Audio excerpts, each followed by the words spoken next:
Bom, vamos fazer essas contas. Então, o primeiro fator do denominador tem as raízes 1 e menos 1, né, que é o z ao quadrado, e tem um expoente, então a multiplicidade de cada uma dessas raízes é 3. Depois tem as raízes 1 ômega ao quadrado para o segundo fator, cada uma delas com multiplicidade 2. E por fim as raízes mais ou menos raiz de 2, que tem multiplicidade 1. Bom, então esses aqui vão ser os polos da nossa função. E aí a gente pode ver, né, que essa função f de z pode ser uma soma, não é isso? De termos aí 1 menos z sobre ri elevado a um expoente EJ. Né? Então você soma em todas as raízes e soma em todas as multiplicidades J. Não vou dizer da onde esses termos vão, mas isso daqui é o que seria a decomposição dessa função. E na verdade, né, a gente só precisa entender as singularidades que vão dar o maior crescimento. Então, primeiro a gente sabe que a gente não precisa se preocupar com a parte que é holomorfa para além do disco unitário. Então, a gente não precisa se preocupar com essas raízes aqui. Só precisa se preocupar com as raízes que têm módulo 1. E nas raízes que têm módulo 1, não é isso? Se você tem um polinômio, na verdade um polinômio não, mas uma singularidade do tipo a sobre 1 menos z sobre r elevado a d, isso aqui corresponde a um coeficiente a, r elevado a d, n mais d menos 1, d menos 1.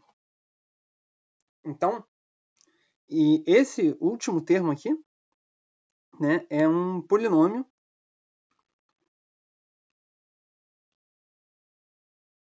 em n. Aliás, é r elevado a n aqui. Certo? Então, isso aqui é o fator exponencial. Esse primeiro aqui é o fator exponencial, que vai dar justamente, né, o fato que isso é 1 sobre r elevado a n. Isso aqui é um termo constante. Um termo constante a gente está acostumado. E esse o fator binomial dá um polinômio em n. Então, o que interessa para a gente é o polinômio de maior grau, que é o polinômio de maior grau que vai dar a maior taxa de crescimento. Então, o polinômio de maior grau vem do polo de maior ordem, vem do zero no denominador de maior multiplicidade. Então, nesse caso aqui, a gente basta olhar para o fato que a raiz 1, né, o 1 é um polo de ordem 5. Então, a única coisa que a gente precisa se preocupar, na verdade, por mais que a f seja essa expressão super complicada, a f de z ela se escreve como a sobre 1 menos z a quinta, mais um monte de coisa, que eu vou escrever g de z, que tem uma singularidade de ordem menor. Então, os coeficientes de g de z são muito pequenos em frente aos coeficientes da f. Por quê? Porque vão ter os coeficientes de ordem 4 do próprio 1, e depois os coeficientes de ordem 3 do 1 e do menos 1, os coeficientes de ordem 2 do menos 1, do ômega e do ômega ao quadrado, e por aí vai. Então, essa de dizer não é holomorfa, mas se você pegar o coeficiente de ZAN da G, isso é muito menor do que o coeficiente de ZAN da F.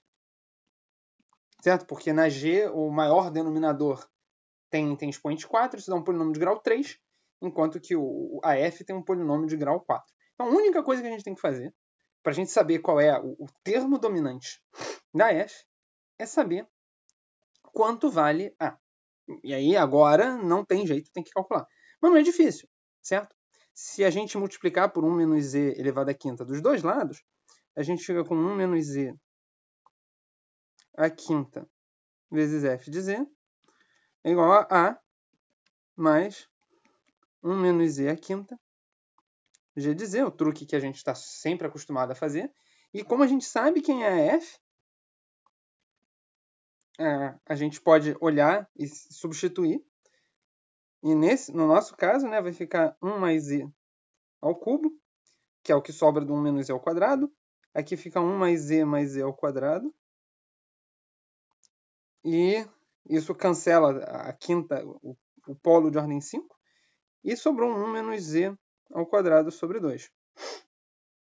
Bom, se a gente quiser descobrir quanto vale A, basta substituir z igual a 1, não é isso? A gente pode fazer z igual a 1 dos dois lados. E a gente vai obter A mais 0 é igual a 1 sobre 2 ao cubo vezes 3 ao quadrado. Tinha um quadrado aqui que está faltando. E aqui dá 1 menos meio. Então, esse termo aqui é 1 sobre 36. Então, voltando tudo que a gente falou, se a gente quiser saber quanto vale o coeficiente dessa f de z que a gente tinha botado lá no início, ele é 1 sobre 36, 1 elevado a n, que é a raiz, e um termo da forma n mais 4, 4 a 4. Certo? Então, isso aqui, se a gente quiser e aqui o que sobra é um termo de ordem n a quarta, certo? 1 a n desapareceu. E se a gente absorver os termos de ordem 3, 2 e 1 desse binomial, na verdade, isso aparece como n a quarta sobre 4 fatorial vezes 36 mais... Aqui era O de n ao cubo. Devia ser um Ozinho, mas é um Ozão de n ao cubo, que a gente sabe que é um Ozão de n ao cubo. Então isso daqui dá toda a conta para nós. Bom, então, acho que aqui vale a pena pensar, né? Então, mais um exercício para vocês. Pensar num exemplo de função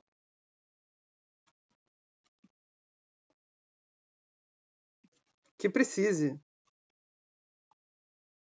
de mais de um polo, né?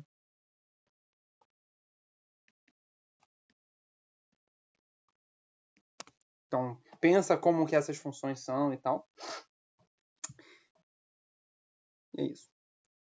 Então, só para ilustrar um exemplo, né, do que acontece para você precisar de mais de um polo, tem um lemazinho, que é um lema preparatório, que eu vou chamar de lema do trevo. E acho que a gente consegue explicar por que daqui a pouco, mas tem que...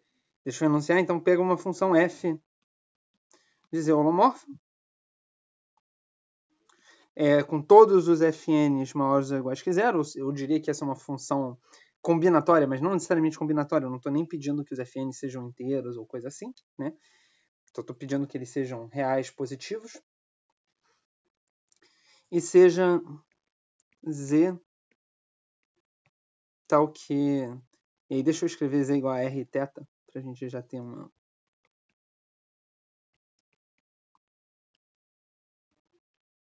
Então, a norma de f de z é igual a f da norma de z. Então, tem um ponto que não está na reta real, né? Acho que aqui o importante é pensar que θ é diferente de zero. O lema funciona se θ for igual a zero, mas não é muito interessante, que é a f de r, né? Então, tem dois casos, né? O θ é igual a zero. Esse é o primeiro caso, que é o caso que não é interessante. E se tiver um caso com θ diferente de zero, θ é racional em 2π, ou seja, você pode escrever θ como 2π vezes p sobre q. E f de z pode ser escrita como z elevado a a vezes uma outra função holomorfa h de z elevado a q. Certo? Então, isso aqui é um resultado muito interessante. E é bastante simples a demonstração. Primeiro, entender o que está acontecendo quando a gente tira a norma de f de z. Então, a norma de f de z é a soma de Fn, Zan, e eu já vou substituir o Z por Rn, E elevado a N e θ. E isso daqui, por alguma coincidência do destino, deu o somatório de Fn, Rn. E aí a gente tem um valor absoluto de uma soma que deu igual à soma dos valores absolutos. Vale a pena notar, né, que o que está aqui do lado é a soma dos valores absolutos.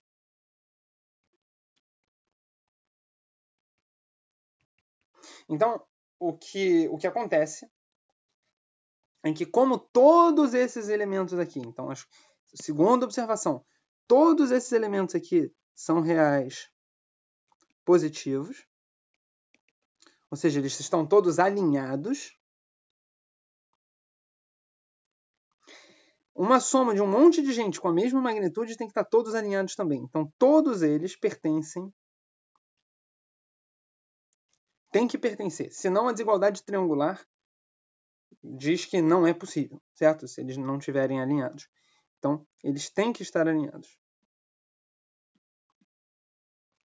E aí eu vou dizer positivamente.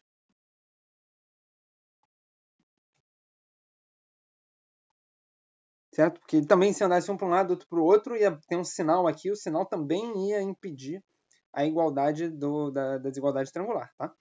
Então, como está todo mundo positivamente alinhado, existe um ângulo. Então, deixa eu continuar aqui. Né? Então, existe um ângulo alfa, tal que Fn, En e θ é igual a algum número real positivo, que eu vou chamar de ρn, exponencial de Iα. Certo? Para todo n.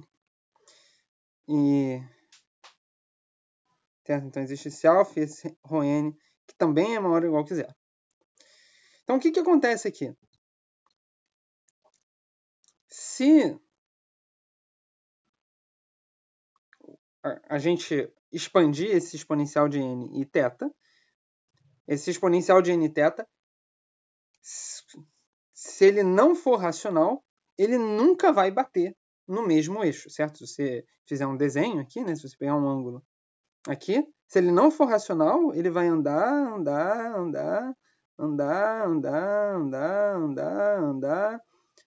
e continuar andando sem nunca voltar, certo? Então, isso daqui implica, só isso daqui, né? O fato que isso daqui se repete, isso aqui implica que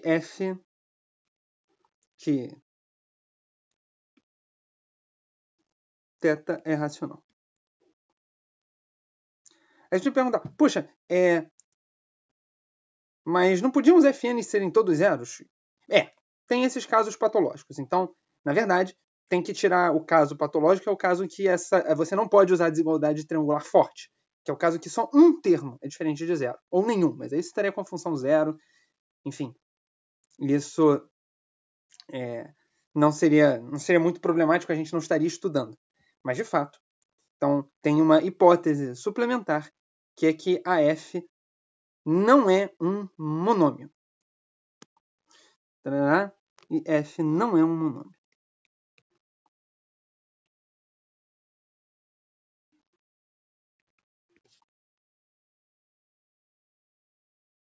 Então, a partir daqui, né, se a gente supuser que a f não é um monômio, de fato eu posso concluir que o θ é racional. E uma vez que eu concluo que o θ é racional, né, da forma 2π p sobre q, então quando eu digo racional com 2π, né, os fn's, a gente pode pegar algum alfa para cancelar e todos os outros vão dar zero. Vão dar múltiplos do mesmo. Então, esses exponenciais de n e θ, se a gente olhar para exponencial de n e θ igual ao exponencial de alfa, isso aqui pode ser verdade ou não. Quando isso aqui for verdade, o ρn é igual a Fn. Quando isso aqui não for verdade, ou seja, quando a gente estiver num n que não é múltiplo de Q, certo? Então, isso aqui é n é igual a q vezes algum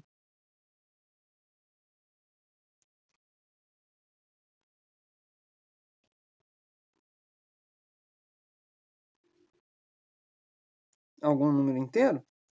Quando n não for dessa forma, aqui tem desculpa. Então, se o n for da forma qk mais a, isso aqui vai acontecer. Se ele não for dessa forma, da forma qk mais a, porque vai ser de uma outra forma, esse exponencial de n θ vai ser diferente do exponencial de alfa, certo? Porque você só pode ter essa igualdade a cada vez que você voltar pro múltiplo de 2π. Então, se você tem um a, que isso vai dar certo, e você para todos os outros não vai ter. E aí, para aquela igualdade dar certo, isso implica que ρn igual a fn igual a zero. Então, isso daqui explica que a série que a gente tinha, certo? A fn é igual a zero se n menos a não é divisível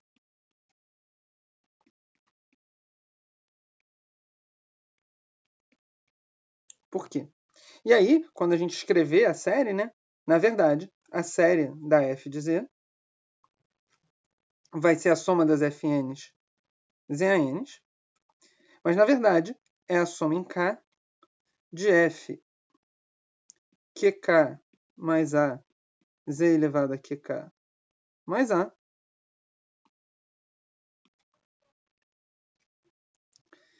e aí a gente extrai z elevado a e fica um somatório de f qk mais a z elevado a k z elevado a q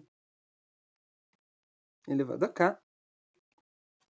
E agora essa função a gente pode chamar da nossa função holomorfa h de z elevado a q, onde h é a função que tem só os coeficientes da f que são diferentes de zero, certo? E aí ela comprime a sua forma.